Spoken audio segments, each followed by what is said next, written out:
On this episode of Inside the Octagon, we break down the massive main event at Madison Square Garden between two of the UFC's biggest box office hitters, Jorge Masvidal and Nate Diaz. With back-to-back knockout wins, including a record-breaking wipeout of Ben Askren, Gamebred stock is red hot. Dana White, bring me somebody that can beat me. However, in Nate Diaz, he faces a fearless opponent who has scrapped with the best and now has a hunger for a new kind of challenge. Jorge Masvidal had a good last fight, but there ain't no gangsters in this game anymore. But me and him. Two of the baddest fighters on the planet fighting for the BMF belt. This preview isn't just necessary, it's super necessary. Hello and welcome to UFC's Inside the Octagon. John Gooden alongside Dan Hardy. And our show here doesn't get much bigger than this. We are talking UFC 244, the BMF belt. Dan, Madison Square Garden, Diaz, Masvidal, main event, the timing, everything. I love it all. Firstly, are you on board with the BMF belt? 100%. Where do I sign? Hats in the ring. I'm ready you're to go. putting on. Dude, this isn't just about them. Who doesn't want that belt? That Right. belt for me is more exciting than all of the belts in the sport. I just love it. I love the gimmick. I love the game around it. I love the two characters involved. Whether it continues after this point or not, I'm not even bothered. We needed a special belt to celebrate this moment. And, you know, the two best characters in the division for me. Yeah. Well, let's bring up the facts and the stats. And a couple of things that I like about this is two former lightweight fighters. Nate got to fight for the belt. Jorge fought for the Strikeforce lightweight belt against Gilbert Melendez as well, interestingly. Such storied careers, but they come at this point when they're both 34 to go head-to-head. A couple of things to look at. I mean, so much experience here, but that's just mixed martial arts. Same would go for Nate. Yeah. They got some street records as well. There were loads. East Coast, West Coast. Right, that's it. There's footage of Masvidal fighting in car parks. There's footage of Diaz fighting in gyms. I mean, these guys have been at this for a long time. Since before mixed martial arts was a thing. That's the reality of it. These guys have been in combat sports, wanting to test themselves against other people in any kind of combat scenario they can. And as you said, both 34. Diaz being the slightly bigger fighter, height, reach-wise, but I would say Masvidal's probably slightly more muscled, probably hits slightly, well, definitely hits harder than Diaz. I think he'll be stronger as well. But, I mean, we look at all these stats. That's the one. That's the one. We don't need anything else. Fastest knockout in UFC history. 5 seconds. I mean, that trumps every other stat on the board for me, because when you can do that to somebody, especially someone that's unbeaten, someone like Askren, there are so many things that we can read from that knockout. And I have got some clips I want to talk about with this, but that for me was fascinating. Not only that he was able to land the knockout, but he was able to read it before the fight had even started and apply it within the first few seconds of the fight. I'm going to peel back the curtain here now, because when we were talking about how we're going to kick off the show, you wanted to talk about Diaz fast starts. And I'm confused. Dan, a correction, you mean Masvidal fast starts. He's the guy that just earned a 5-second win, but you carefully corrected me, like you normally do. And why are we going with Diaz fast starts as opposed to not Jorge Masvidal fast starts? Because of the opponent that he has. Diaz, yes, generally he's a slow starter. Generally, he knows that he's the distance fighter. He knows that he's got the marathon in the gas tank. So, you know, as the fight progresses, his stats do generally get better. I mean, you look at the McGregor fight, that was a perfect example. But sometimes he faces opponents that have got a skill set that it shouldn't be given much space. Pettis is a great example. He couldn't give Pettis too much space because Pettis needs space to set up his attacks. And the way that Diaz closes distance, yes, it can be sometimes hard-headed, it can be reckless, he does take shots, but that's a part of the beauty of his game. Like, he walks forward, he walks through people's shots because they're on the back foot, their punches don't have as much sting on them, they're being discouraged because he's constantly moving forward and they're constantly getting touched, which means that they're only thinking about their offense half of the time, if that. So he wears guys down. Again, Rory Markham, a big puncher in the division. Came in heavy in this fight, came in at 177, and this was Nate's first fight at welterweight. So what does Nate do? I'm going to pressure him straight away. I know he had a hard weight cut. I know he can be overwhelmed. Put the pressure on him. Eventually, Roy Markham did something that he wouldn't have done if he was fighting someone that threw single punches with more power. He put his head down because he was being hit with a barrage of punches that weren't hurting him, but they were overwhelming him. And you get, with the overwhelming, you don't get the covered up and close your eyes like you do with power punches. You get this kind of stuff where you're trying to move your head away, cover and move your head away. And what Markham did in that one is he brought his head down, which left him vulnerable to the knee. But the things that Diaz does so well, he does consistently every time all the way through his career. He's not really changed a great deal, which means that when Masvidal's doing his reads on his opponents, he's got a lot to work off. With Masvidal in the first round, if Diaz just kind of hang back, Masvidal's going to play this. He's going to test. Like, look at that right hook. I mean, and I didn't intend to stop this here. This has just caught my eye. Because the way he throws this punch, you can tell he's not got the intention of landing it. He's testing the reactions of Darren Till. He's seeing what Darren Till does with his hands, with his head, with his guard when he moves. Watch this lead left hook that Masvidal throws here. He comes around the outside of the hand. He has no interest in landing this punch. He's just feeling it out, seeing what Darren Till does when he's controlling that lead hand. Throws it, pulls it short, stops it short of landing because he saw Darren Till move back, pulled away, chins up, arms are forward. So then it continues on. He tests it one more time. He comes with the second shot there. But he's got that read. So 2 times he's thrown that technique. The first time he threw it, he pulled it short, didn't even land it. The second time he threw it, just to check the target was there, he threw it and touched. Darren Till was on the end of it with his hands out and his chin up. So then the next time around, and the commitment to this punch is so different. The speed, the 0 to 60 where he takes off. Watch this next angle. I mean, he just goes, bang, straight away. And that punch, he fires that through, and he throws that with so much intention that he stands square and tries to hit him as he's falling. He knew he was going to land that punch. Yeah. Which is why he attempted it the way he did. Exactly. So then you look at predictabilities in Askren's game, and you think, right, so we know what Askren does. Askren comes out and level changes. Askren wants to level change and get everybody to the floor. So what I'm looking for in this, if I'm Masvidal, is what are the tendencies in this level change? And as we see him come out here, Robbie Lawler takes the center. He's expecting that level change. So Robbie Lawler's game plan is to sprawl, which is exactly what he does. But look where Askren's body is. He comes out, he bends his midsection, he puts his head to the left, and he puts his arms out. Just remember that moment there, right? We almost need to cut. Almost, yeah, almost. But this different angle, you can see from behind, you can see much more the position that Askren's in. And this is what Masvidal's looking. So watch this position here. Right, here's Askren. He's coming out. He's expecting that jab from Robbie Lawler. The level changes there. There we are, right? Head's down, arms are out to the side. So there's nothing blocking that center channel. So Askren's head's there. Let's have, I mean, it's a beautiful little scramble. He manages to get around to the side of Robbie Lawler. But that was enough research for Masvidal to be able to exploit it. And you can see the confidence in his corner. He's like, you don't even know what's coming. You don't even know what's coming. So Askren comes out. He's having such a good time. Boom. Look where Askren's body is.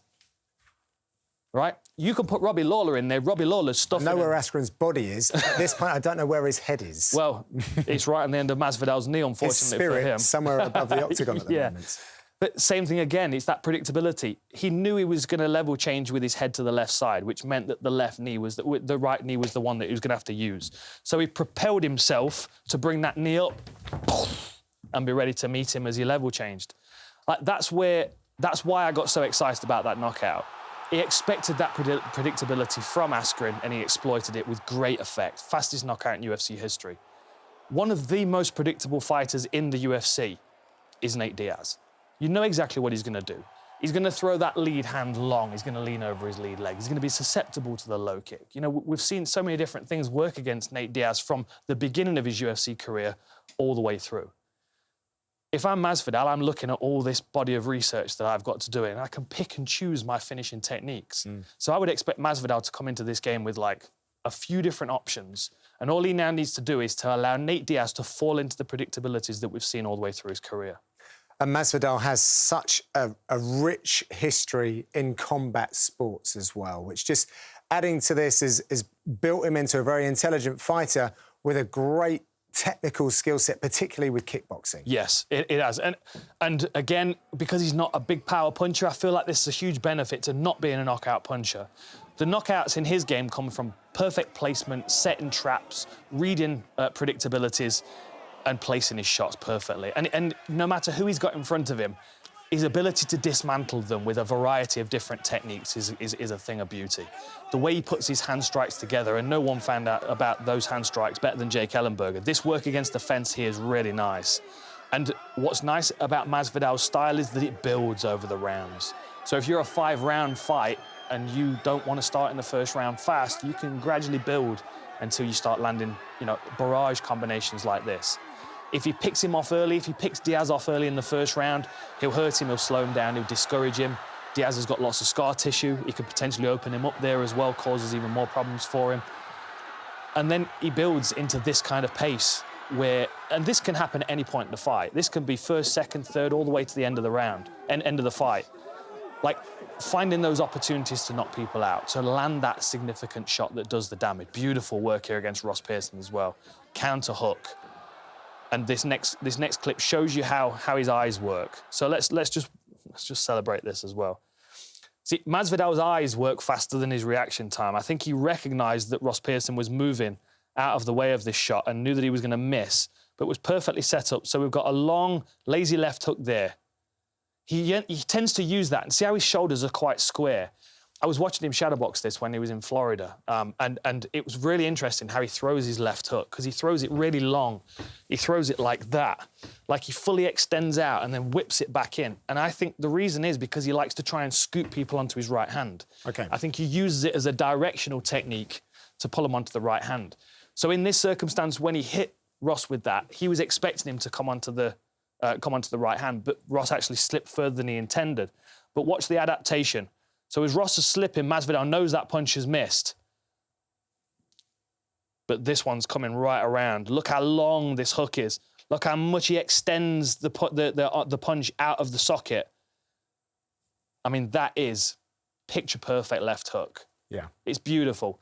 The elbow's behind the fist, which means that the wrist is fully supported. The shoulder is fully extended out of the socket. So he's using every half inch of reach that he's got there, which, to reach Diaz, you're going to have to, because he leans back so much. Right. One of the places you can exploit Diaz is when he's leaning away. And I feel like Masvidal's got the skills and the footwork to be able to cover that distance to land those kind of shots. I mean, that was just, it's one of the best punches he landed. And it's just so calm. It's just like he's so present in that moment. This is another benefit in the experience that he's got, is when he does land that knockout punch, he's not going to go running into Nate Diaz's guard and try and get the finish. And we know Nate likes to play possum a little. We know that he'll take a shot and he'll go down and he'll be like, come and play jiu-jitsu with me. Masvidal won't play that game. Yeah. Don't go anywhere. There's plenty more to come after the break.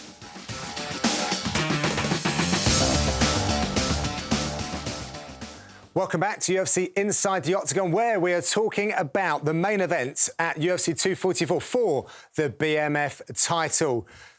Easy now. Masvidal versus Diaz. Dan, we've already spoken about the pressure game of Diaz, the veteranship, the intelligence of both of these fighters, and you finished off with the kickboxing of Jorge Masvidal before we went to break. Mm-hmm. Well, I think that's why Diaz needs to start quite fast. He needs to be the pressure fighter early, because Masvidal does like a bit of breathing room in the early rounds to read and set up his opponents.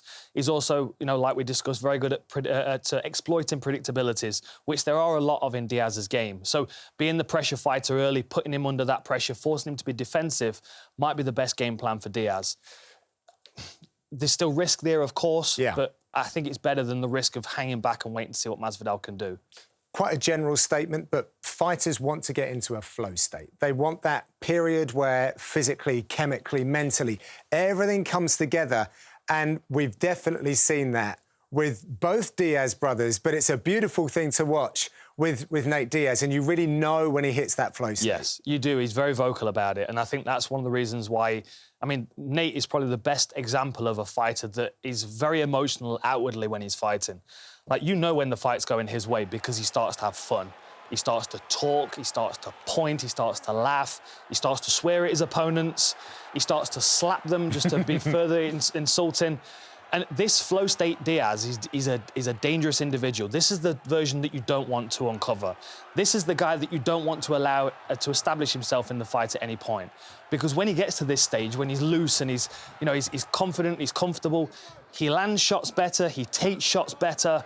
Like, the Johnson fight was a perfect example because he got his lead leg eaten up in this first round, but then in the second round, he was able to draw Johnson into a brawl, and then he's having fun. He's having a good time. He's slapping him, he's poking at him, he's pointing him. And you've got to think how that is on the receiving end, how frustrating that would be, especially if you're Masvidal, if you're one of the veterans of the game, you want that respect. So you've got someone slapping you and pointing at you that gets inside your head. But the bigger point really is how it affects Nate himself. When he's in this state, this is the Nate that is difficult to beat. This is where his conditioning looks almost endless, where his chin looks almost endless, where his durability, where his ability to absorb leg kicks, it just all seems to take a back seat as soon as he's found that place where the fight's his, he's just winning the fight. And that's a psychological thing. That's where Masvidal needs to stop that progress happening. He needs to not allow Nate to have so many victories in the rounds that he gets to that state where he feels like the fight's his. Because that's the worst version of Diaz to deal with if you're his opponent. Earlier on, you were talking about the trap setting of Masvidal, and one thing that Diaz, I think, has outwardly said is how he can make wrestlers out of strikers. And that, I guess, is like one of the big traps that he lays going into most of his fights. Yeah, well, I mean, we saw this, we discussed this before the first McGregor fight. You know, sitting at the side of the Thames, we were discussing it. The Diaz brothers don't wrestle. They don't need it. They've got some wrestling. You know, we can go back into Nate's career and see double legs where he drives people to the fence. And I'm not saying they don't have it, but their game plan generally revolves around forcing you to wrestle because you stick at getting slapped in the face. and it works so well. It works so well because they're durable, they're confident, they've got great conditioning. They can walk people down. They take a shot so well, which means that a big power puncher like Melvin Gillard gets discouraged. And then this kind of thing starts to happen, where they start shooting in. And then you're basically running into a bear trap with the Diaz brothers. Nate's going to wrap your neck up. There's the beautiful power guillotine there.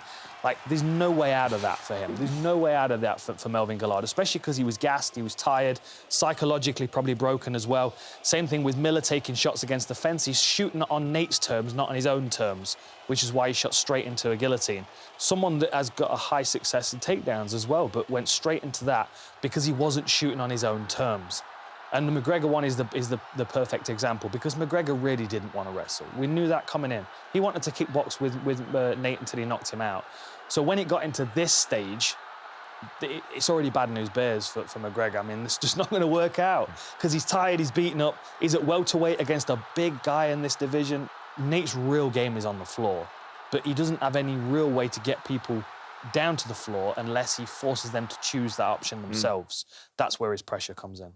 Now, we can speculate where this fight might take place, who's going to shoot on who, what, where and how. But that aside, let's look at Masvidal and his ability to grapple then. He's shown us that he definitely has some chops in those areas. Yeah, he is a good grappler. People underestimate his grappling. They underestimate his takedown defence. They underestimate his scrambling ability. A lot of this is down to experience.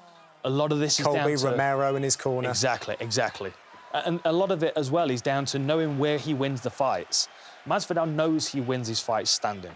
So he's going to develop his whole game around keeping the fights on the feet. And against Damian Maia, he was probably up against the best grappler in the division, the guy that can take everybody's back and choke them out. And what is so significant about this for me is that he was on Masvidal's back 2 or 3 times before this point. So this is about 90 seconds into the first round, right? Masvidal's going to stand up here. He's going to have Damian Maia on his back. Body triangle's locked in. He's going to look at his corner and he's going to nod. He's like, yep, we're all good. Got it. We're all good. Everyone else is like, 3 minutes haven't got it. I know. It's not good. But at this point now, 3 minutes has passed, OK? We're still in the same round. Masvidal's defended that first minute scrambling. He's still got Damian Maia on his back. 3 minutes has passed. That shows patience. That shows awareness. That shows the danger that he's in with Maia on his back. Got a beautiful 2-on-1 control on this grip here. Let's just have a quick look at that. So he's got the 2-on-1. He's pulled the arm over to the other side of his head so he's safe. So now there's no choking arm to go under his head because Maia is entirely on this side of his body. See, this is the choking arm here. this is the choking arm here. Now it's not on this side, it can't creep around the neck. So Masvidal's keeping good control of that. And in the last 30 seconds of the fight, when he finally got the opportunity to land some shots, this is the way that Masvidal fights. Just bang, bang, bang, bang, bang, straight away. Venom in these shots. Like, knowing when to put his foot on the gas, knowing when the moments are to apply pressure and when to defend takedowns is going to be big for him in this one.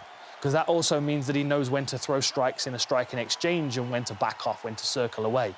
So he's going to be less likely to be caught up against the fence under a barrage and feel like his only option is to level change. If we find Masvidal shooting for takedowns because he's under pressure, the fight's already slipping out of his hands. That's the reality of it for me. Right. Because he's fighting in a way that his opponent's choosing for him. Okay. And that's where Nate is so good. He forces people to do things they don't want to do. Masvidal teaches people what they do wrong with a split-second perfect timing. They're so different fighters. The hardest lessons. Exactly, the hardest knees. The hardest lessons. Fascinating fight. Very, very different fighters. I think we're going to see developments in both of these guys' games. I think the added belt and the attention to this fight is going to add an extra 5-10% to these guys' performances. They both want to walk away with that belt. It might be the only time ever someone gets to win a BMF belt in the UFC. Yeah. It's a special fight. Yeah. Do you think that the form of Masvidal is going to help him coming into this when you're facing someone like Diaz who doesn't give a bleep about whatever you bring? Yeah, I think so. Because I think Masvidal doesn't need the psychological impact on his opponent before the fight starts. If he gets it, that's a bonus, but I don't think he needs it. And I think you can guarantee you're not going to have a psychological advantage over Nate Diaz going into a fight. I think the psychological advantage is established in the rounds. So that's why the press conference, there wasn't a great deal of trash talking, because it would be a waste of energy. Like, these guys respect each other. They know what they bring to the table. The fighting will be done on fight night in the octagon, and it's not necessary any time before. It's the two of the realest guys in the sport. There's no need for that bravado in this fight because there's no real advantage to be won before the fight starts. But does the added prestige of this one-time belt, does that change anything for either of these fighters coming in? Or does it just add to the occasion? I just think it adds to the occasion because I think Masvidal's already, as long as he doesn't pick up a loss, I think he's already close enough to a title shot anyway to not really worry about what this belt means to him if he gets it. With Nate, I feel like if he gets this belt, it just kind of fast-tracks him to an actual title, to a welterweight, lightweight, wherever he wants to be, probably welterweight. I'd imagine that's going to fast-track him to that because it's going to raise both of these guys' profile. Their popularity is going to be, increased even more so than it already is, for sure. And I like these belts because it gets people talking about stuff. And I'm not a big fan of interim titles, but these special occasion belts... Only when they're super necessary. This is super necessary. This is super necessary. This is super necessary. Love it. Thank you very much, Dan. Great insight. What a fun fight between two veterans, guys that have been there so close to getting their hands on UFC gold, and it's been a resurrection of their careers to see them where they are now. Keep the conversation going using the hashtag Inside the Octagon. Use the handle @UFC Europe. Thank you very much for watching. We'll see you next time.